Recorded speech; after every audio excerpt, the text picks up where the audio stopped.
Halo semuanya, balik lagi di Startup Pitch X bersama saya Di Ferdinand dan Paulus Sulastri sebagai coach dari LiveX Startup Pitch X. Nah, kita akan lanjut di modul Driving Winning Team. Kita sudah bicara sebelumnya adalah pentingnya melakukan planning dan ada strategi di bawahnya, ada SMART ya. Kita sebutnya SMART Planning, jadi lebih gampang. That's right. Ya. Dan pastinya kita mau melanjutkan dari yang modul sebelumnya ada bicara tentang POAC ya. Dan sekarang kita akan masuk ke O-nya, yaitu the organizing. Ya. Kayak apa tuh, Bro? Oke, organizing is about mengorganize dari apa yang sudah diplanningkan tadi, dibagikan, didelegasikan kepada tim kita. Ya, jadi siapa melakukan apa, bagaimana caranya.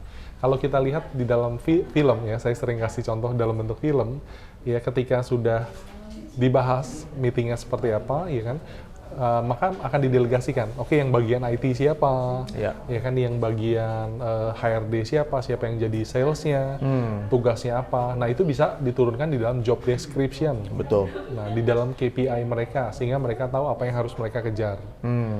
Jadi itu penting di dalam mendelegasikan. Dalam segmen sebelumnya, Bro juga udah sempat cerita tentang Dennis Rodman. Ya. Dennis Rodman ya didelegasikan ya oleh Phil Jackson adalah untuk melakukan rebound sebanyak-banyaknya. Ya, biarpun dia memang punya postur tinggi, tapi dia juga harusnya bisa nge-shoot dan lain-lain. Dia tidak melakukan itu ya. Betul. Tapi dilakukan adalah fokus. Nah, kadang-kadang di tim kita punya the weakest player, seperti yang sebut itu. Tapi sebenarnya kita harus tahu the strength-nya. Betul. Jadi ketika kita nemuin strength-nya, kita bisa lihat dia bagaimana mengisi kekosongan. Betul. Ya, jadi complementing each other, itu penting banget. Nah, ini kita lihat jadi penting untuk kita mengenal tim kita. Betul. Karena di tahap organizing ini, pemimpin yang baik dia tahu kapan harus mengeluarkan yang terbaik dari timnya. Ya kayak tadi Dennis Rodman, diminta untuk melakukan rebound terus, maka dia jadi kuat. Di dalam sepak bola tentu saja siapa yang akan menjadi pemain penyerang katakanlah, ya kan, goal maker ya tentu saja orang-orang yang punya intuisi tajam, ya kan, punya kemampuan untuk larinya gesit, cepat seperti itu. Sedangkan siapa yang di pemain tengah, ya kan, tentu saja mereka yang jago untuk passing dengan baik, bisa distribusi bola dengan baik. Pemain penyerang tentu saja orang-orang yang mereka siap dalam segala kondisi untuk mempertahankan ya gawangnya ya kan, atau membantu kipernya seperti itu. Tentu saja kiper ya bukan cuma bisa main dengan kaki, ya karena aturannya seorang kiper bisa menggunakan tangannya. Keduanya. Nah, itulah akhirnya di dalam sebuah tim sepak bola bisa bagus kalau masing-masing itu melakukan bagiannya. Kebayang nggak kalau kita lihat misalnya di dalam sebuah tim sepak bola semuanya mau masukin gol, ya semuanya lari ke depan gitu. Ini tentu saja sangat berbahaya. Ya, atau di dalam permainan basket ya semuanya maunya menyerang ya, ketika diserang nggak ada yang mau balik gitu loh. Nah, ini sangat berbahaya. Nah, kita kadang-kadang di dalam perusahaan juga seperti itu, termasuk di startup ya. Ketika kita lagi hot ya, jualan semua maunya jualan misalnya gitu loh, atau semua mau terlihat ya, mau menonjolkan diri. Nah, ini sebenarnya berbahaya. Yang betul adalah kita harus jelas dulu tahu apa sih yang perusahaan mau dari diri kita. Ya, setiap tim harus berpikir seperti itu. Setiap pemimpin harus berpikir adalah dia yang terbaik di mana sih posisinya. Betul. Nah, seringkali kita ada juga pernah melihat pemimpin yang menyalahkan timnya. Wah, kenapa timnya nggak perform? Kenapa kok dia di sana ya misalnya salesnya nggak bisa jualan? But the truth is, who put them there? Ya kan, siapa yang taruh si sales itu dia gitu loh. Kan sebenarnya kembali lagi kan tentu saja pemimpin ya kan. Ya. Dan kalau kita lihat juga peran pemimpin ini penting banget untuk mengerti proses kerja dari setiap orangnya, sehingga nanti pemimpin juga bisa memberikan standar yang dimau. Ya, itu satu. Kedua, itu juga harus lihat bahwa setiap dari pemain atau ya istilahnya krunya ya, satu sama yang lain harus juga mengerti apa sih yang dilakukan oleh teman-temannya juga. Karena contoh ketika mungkin temannya sudah kecapean, dia bahkan mungkin sampai sakit. Ada orang dari divisi yang sama atau mungkin divisi lain bisa take over. Kalau memang sifatnya tidak fatal atau tidak bersifat rahasia, biasanya bisa dibantu. Dan juga biasanya pemimpin juga harus tahu ketika timnya lagi kekurangan atau tidak ada posisinya, nah bagaimana mengcovernya harus dipikirkan. Betul. Karena kita dalam organizing, kita juga harus organizing ketika things don't go as it is gitu. Yes. Ketika hal-hal yang harusnya berjalan semestinya tapi tidak berjalan. Betul. Karena satu dan lain, misalnya banjir, ternyata timnya setengah nggak ada. Gimana dengan dia bisa mengorganize, oh ya kita nggak apa-apa, banjir tapi kita tetap bisa jalan. Yes. Nah, itu bagian organization juga. Itu sebutnya emergency organization ya atau kondisi helpful. darurat. Ya. Kondisi darurat. Jadi kita memang sebenarnya di dalam dunia startup, bahkan menurut saya ada satu bank yang baik sekali memberikan contoh, itu Bank BCA. Si leadernya sendiri pun tahu apa yang terjadi di bawahnya. Yes. Dan sebagai seorang leader, dia coba untuk mengerti isu-isu yang terjadi, sehingga dia bisa membereskan dari setiap komplain cabang dan lainnya. Nah, kita coba memakai konsep ini untuk kita mengempower. Karena sebagai leader bukan cuma, saya jarang sekali melihat startup yang kita lihat Jeff Bezos saja ya, yang dulunya dia mengerjakan hampir semuanya, kemudian dia mendelegasikan dan juga mensistemasikan, tapi dia sendiri ternyata masih turun. Di banyak hal dia masih mengawasi gudangnya, dia masih menghitung bagaimana efisiensinya, padahal dia udah punya tim yang membantunya, dia juga melihat dari sisi investornya, dia masih bertemu dan lain-lain. Jadi sebagai CEO, pekerjaan kita yang pola-pola yang sudah sukses kita delegasikan. Ya, jadi yang kita delegasikan itu adalah pola suksesnya, dan kemudian cari orang yang bisa merepeat pola suksesnya yang sama. Biasanya itu juga. Jadi yang kita harus ciptakan, biarpun Anda punya perusahaan baru, konsep baru, ciptakan pola sukses yang menurut Anda bisa membantu dan direview setiap kali. Jadi saya suka sistemnya adalah Kaizen. Kaizen merupakan salah satu sistem yang juga dipakai oleh bank sebesar BCA, yaitu bicara tentang constant and never ending improvement. Artinya Anda tidak harus hari ini beda banget 30%. Bagaimana kalau Anda bisa lebih baik 1%? Yes. Jadi Anda naik terus levelnya, naik. Bayangin ketika Anda punya setiap hari menaikkan kualitas hidup Anda atau pelayanan Anda 1%, berarti 1 tahun sudah berapa tuh? Betul. 300% lebih. Berarti pastinya ada banyak perbaikan yang luar biasa. Itu juga. Di sini kita bisa terapkan sebuah prinsip, yaitu put the right man in the right place with the right treatment. Jadi salah satu tugas pemimpin sebenarnya adalah menaruh orang-orang di posisi yang paling tepat buat dia. Betul. Karena bagi saya memang tidak ada orang yang jelek ataupun buruk, tetapi adalah dia harus ditempatkan di tempatnya. Dia tempatnya ya. Betul, karena kita tahu kan mungkin ada orang yang sukanya di belakang meja gitu loh. Dia bisa ya di belakang komputer 24 jam kalau perlu gitu kan, dan dia happy gitu loh. Tapi kalau orang ini ketika ketemu orang di luar gitu kan, berusaha menjual sesuatu, dia bisa stres.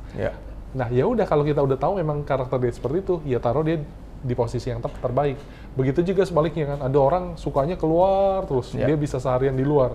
Tapi kita taruh di belakang meja 1 jam aja ya, kayaknya sebentar-sebentar nggak tahan, mau keluar lah, ya duduk sebentar terus mau keluar lagi. Nah, ya udah, mungkin memang yang terbaik dia adalah di depan. Nah, ini ketika organizing ini penting. Kita kembali lagi harus tahu tim kita itu yang terbaik di mana. Dan kalau kita lihat ini kalau kita ngobrol film, kemarin sebelumnya kita ngobrol tentang Avenger ya. Ini persis banget kalau Anda melihat di Avenger Endgame Part 1. Ya, adanya kekacauan.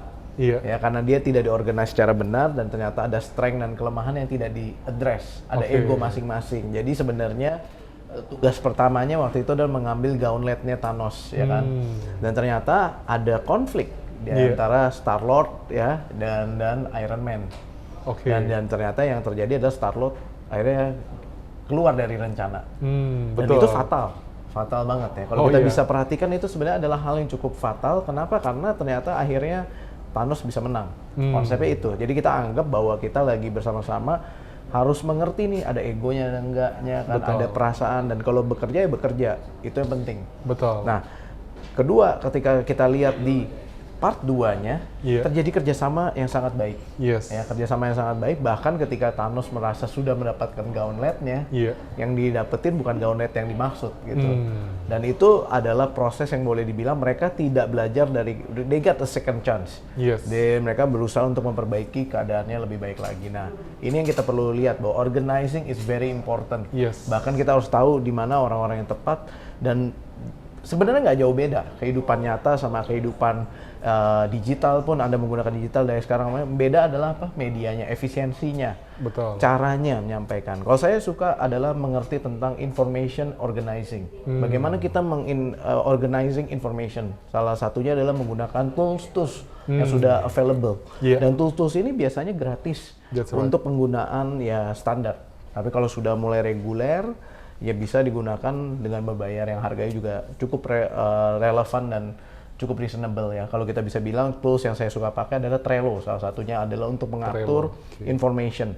Jadi kita kayak peta lagi, baik Trello, dan kedua kalau Paulus sering banget menggunakan mind mapping ya. Nah, mind mapping ini adalah kita tahu nih peta-petanya siapa aja sih yang ditaruh. Kita tahu nih kira-kira hubungan satu poin dengan poin yang lain gitu. Dan untuk mind mapping apa software-nya? Ada beberapa sih ya, kalau teman-teman bisa cari juga ya, misalnya tentang namanya Free Mind Map. Free Mind Map ya. Iya, atau ada juga namanya Mind Maple dan lain-lain, itu bisa dipakai untuk free untuk organizing ya. Betul, itu cocok banget untuk organizing. Jadi kita saranin untuk teman-teman untuk coba mengambil organizing all the information at one place juga. Kenapa? Karena kita akan mendelegasikan beberapa hal, kita harus punya catatan. What works, what doesn't work. Nah, itu penting banget.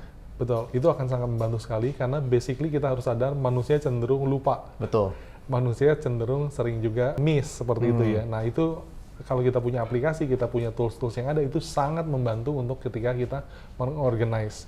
Begitu juga termasuk alat-alat komunikasi. Ya, kalau kita lihat di film Mission Impossible segala macam, mereka menggunakan banyak alat komunikasi juga. Nah, kita hidup di era yang luar biasa di digital, kita banyak dibantu dengan gadget-gadget, ya kan? Aplikasi-aplikasi, handphone, smartphone, iPad, ya, komputer dan lain-lain, itu sebenarnya sangat membantu untuk komunikasi. Nah, harus kita gunakan juga dengan cara yang tepat, seperti itu. Oke. Jadi kita sudah masuk ke dalam sesi yang tadi namanya organizing. Dan apakah Anda sudah organize? Seberapa besar Anda sudah menetapkan organization? Mungkin timnya sudah ada, tapi saran saya adalah mengevaluasi lagi proses organisasinya. Betul. Jangan struktur organisasi dan mungkin sudah lihat apakah ada skill set baru yang sudah dipelajari oleh timnya. Betul. Saya ingat ketika saya punya digital agency, saya punya satu orang yang tadi dari OB levelnya. Dari OB dia mengambil skill set yang baru menjadi programmer. Dia menginvestasikan dirinya untuk belajar menjadi programmer. Akhirnya beliau menjadi junior programmer, kemudian jadi senior programmer. Artinya tidak ada orang yang di bawah terus di bawah. Harus orang mengupgrade dirinya menjadi level yang lebih baik, dan itu penting sekali. Dan kita bisa lihat bahwa ternyata yang tadinya dia di junior bahkan bisa jadi senior programmer, take over responsibility. Itu juga. Betul. Nanti kita bisa evaluasi juga apakah orang-orang yang ada orang-orang tertentu yang justru kayaknya seluruh tugas perusahaan kayaknya ada di satu orang. Satu orang, bottleneck kita sebutnya ya. Nah, betul, bottleneck ya, atau jadi superhero-nya. Nah, tapi ini bahaya sekali.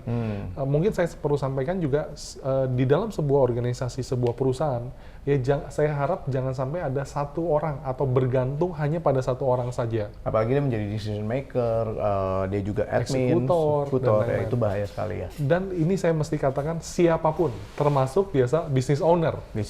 Ya, kadang-kadang kan business owner tahu semuanya, kondisi stok dia tahu, harga modal dia tahu, semua dia tahu. Idealismenya dia masukin. Betul. Tapi masalahnya adalah semuanya akan sedikit-sedikit tanya business owner-nya. Nah, business owner harus mulai bisa mendelegasikan tadi ya. Tentu saja secara bertahap, nggak secara langsung, sehingga jangan sampai bergantung sama satu orang saja, termasuk business owner.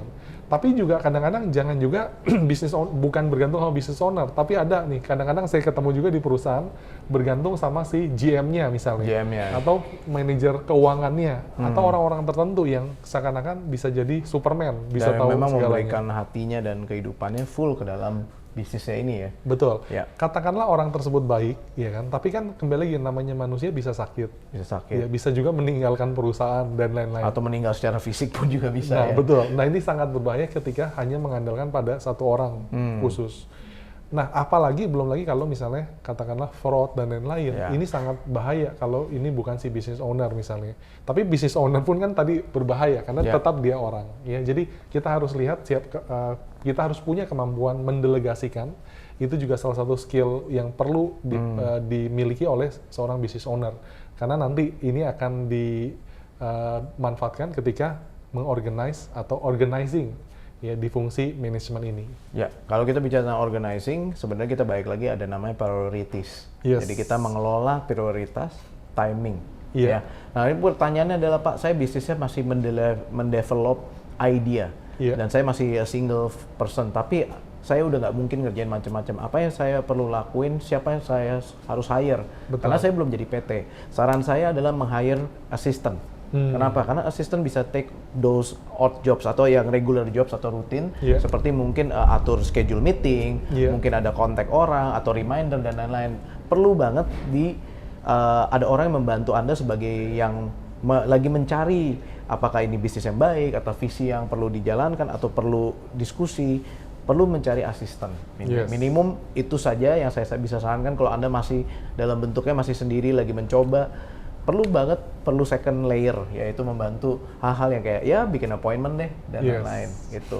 That's a good tip. Ya, itu sih. Oke. Nah, itu tentang organizing. Organizing ya, dan kita akan banyak bicara lagi nanti tentang yang A-nya apa nih? Actuating.